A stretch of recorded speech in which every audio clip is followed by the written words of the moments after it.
Hey there, cats and kitties. I am the Blues Man, Johnny Blues. With this particular video, I'd like to discuss my first impressions on the anime series Nagi no Asukara. Now, this is not what I actually planned on picking up or checking out, but as per a friend's recommendation on Facebook who really enjoyed the first episode, I thought I'd take a look at it, and I was actually much more intrigued than I thought I would be by the end of the first episode. I can kind of loosely relate it to being like a merging between The Little Mermaid and an anime series that I covered in reviews previously, Kokoro Connect, in that this main band of students are underwater dwellers. You know, there's a whole human community that lives underwater, and there's like a love rectangle going on between all these characters, from, characters on land and undersea and everything like that. I love the environment, this sort of mystical, magical underwater setting, and the mythology that is sort of speculated upon by the main character who narrates, Hikari, who is essentially relating this story about how his culture believes they came into existence from ages past when human beings on land would sacrifice their virginal daughters to the undersea gods. And I guess this entire underwater community that exists, I mean, it's a whole city underwater. I guess that's what they believe is their hereditary line, that they were born out of these meetings of these sacrifices and the original sea gods and everything. And there's a whole lineage. Hikari is said to be the heir to, I guess, the throne or what have you, for this whole community underwater. And he's not an immediately likable character in that he's very angry and very agitated at the fact that he and his friends and fellow students, their school underwater has closed, and now they have to attend on land.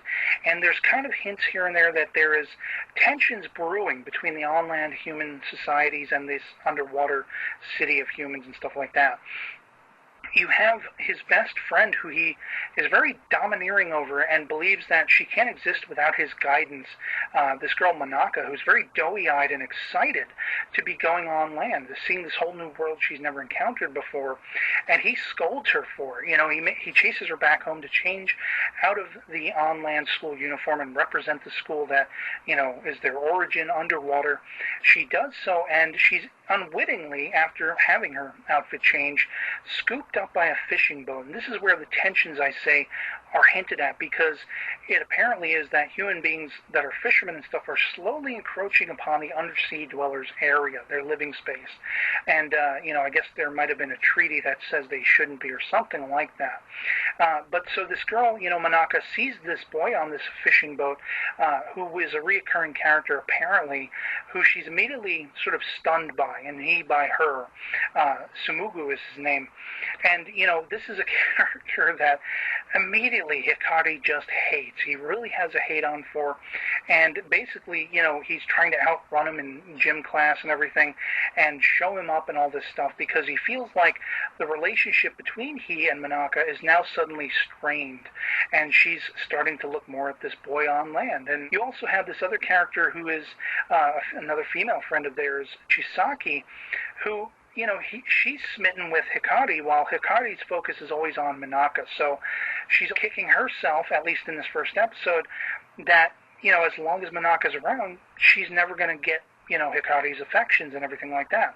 You have this character debuted about midway through this episode, which is the one that won me over for this episode, Lord Yoroko, who is said to be kind of a god of sorts, but he's like super lazy, and he encounters Manaka and immediately tells her she smells good because she smells like she's in heat. And, this food that she brought him, she throws it in his face out of embarrassment, and he says, "I'm going to curse you." So how does she get cursed? She has a living fish head crop up on her knee, making farting noises and everything. And so once they're in this on-land school, you see these girls ganging up on Manaka because they want to see what the undersea dweller looks like up close and everything.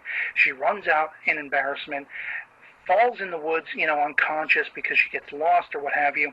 Hikari is incredulous. He's screaming. He's panicked. He's worried, trying to find her. And they run into these two girls who are, creating this gum graffiti behind this storefront for some reason or another. And, essentially it's this Sumugu kid, this boy on land who was the fisher boy that found Manaka early on. he's the one who finds her and rescues her. So, basically he says that I think you're beautiful, and she's all smitten with him. So it's like an unrequited love rectangle going on, as I say, akin to Kokoro Connect. And with all the mysticism and mythology going on, it's a very intriguing start to a series. I don't know how they're going to make it last 26 episodes as yet, and I'm highly reluctant to say that I'm actually going to be picking this one up as far as episodic reviews goes. I don't usually like to attach myself to a series in that sort of lengthy capacity, but there may be as I say, tensions brewing between the human beings on land and undersea that may come into it, and maybe Hikari's going to have to man up as the next in the line of the heir of undersea dwellers. But time will tell. I may end up picking it up if there aren't any other series that immediately strikes my fancy in this fall anime wave, and you can always check back later to see if I'm continuing with them. So otherwise, I'd love to hear from you guys in the comments below what you thought of this first episode of Nagi no Asukara, and I hope this video finds you well, and I'll catch you all later. Peace.